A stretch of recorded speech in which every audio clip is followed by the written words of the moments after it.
So ayan, what's up sa ating lahat mga lods. So good evening sa ating lahat dyan. So ayan, nakabili na naman tayo ulit ng panibagong itlog para po isa lang sa ating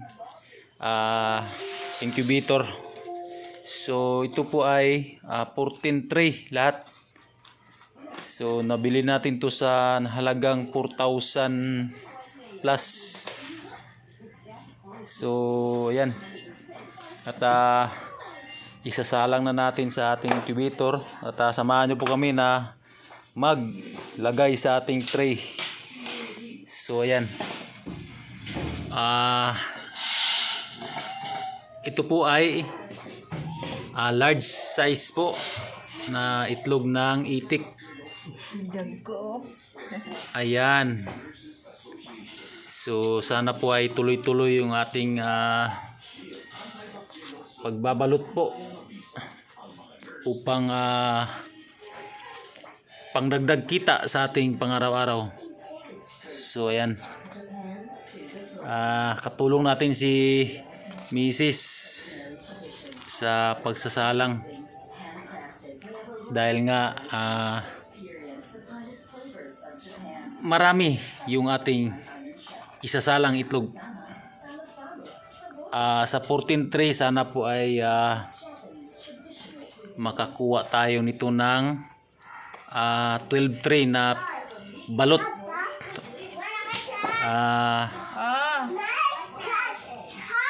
At Pinoy sana ay nasa isang tray at kalahati, at yung tira ay yung mga medyo patay na similya. Hindi talaga maiwasan na hindi siya umaabot sa takdang oras na pag-harvest.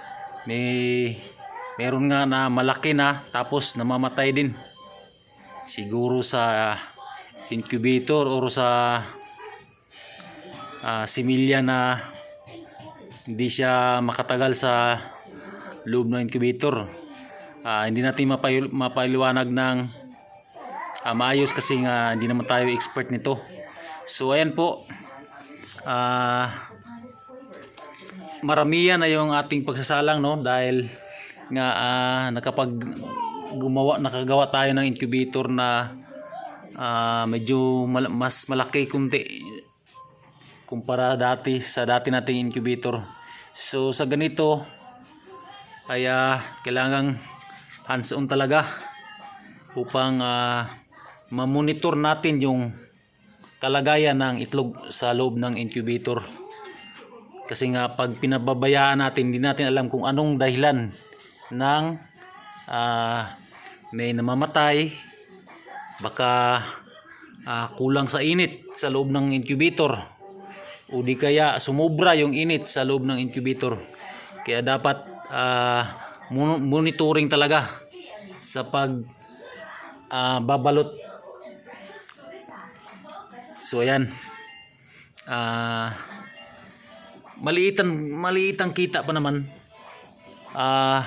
yung ating kinikita dito, kaso hilig natin kaya pinapalaki natin. Kumbaga dahan-dahan na pinalalaki natin upang magtagumpay tayo sa ating pinapangarap na maging balot business. So ayan mga lods, patapos na po tayo. Isang tray na lang. Isasalang na natin yung kabubuan ng 14 tray. So ayan po, yung ibang tray nakasalang na. So ayan, bitin dito. Dito ay maraming nabitin. Ayan, malaki yung spasyo na natira. Ito pala yung spasyo natin na tinitira natin upang mabaliktad natin siya ng maayos sa pagbabaliktad kasi kailangan may space na magulungan yung itlog upang maayos yung pagkabaliktad. So ayan po. Ayan mga lods. Patapos na po tayo sa pagsasalang. So ayan. Punong-puno yan ng itlog mga lods. 10 tray. Yan pong ating nakasalang ngayong araw. So sana po ay magiging tuloy-tuloy na po talaga yung ating balot business. So napakadaling trabaho mga lods, hindi masyadong mahirap. Nakakatuwang isipin na ganito na yung ating business. So ayan, dito sa ating malaking incubator, ayan, may bakante pa sa itaas na bahagi. So ayan yung nakasalang natin. Ayan.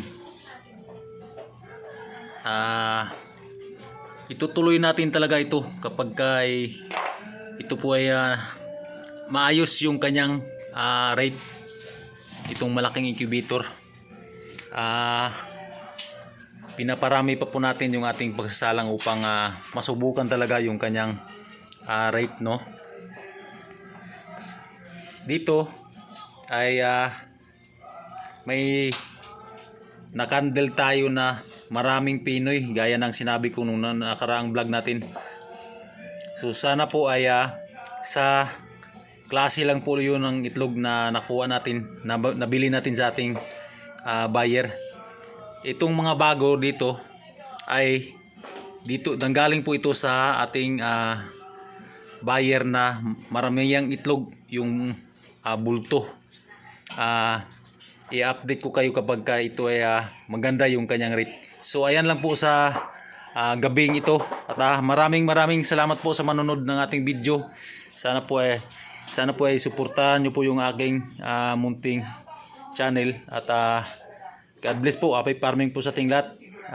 Bye bye.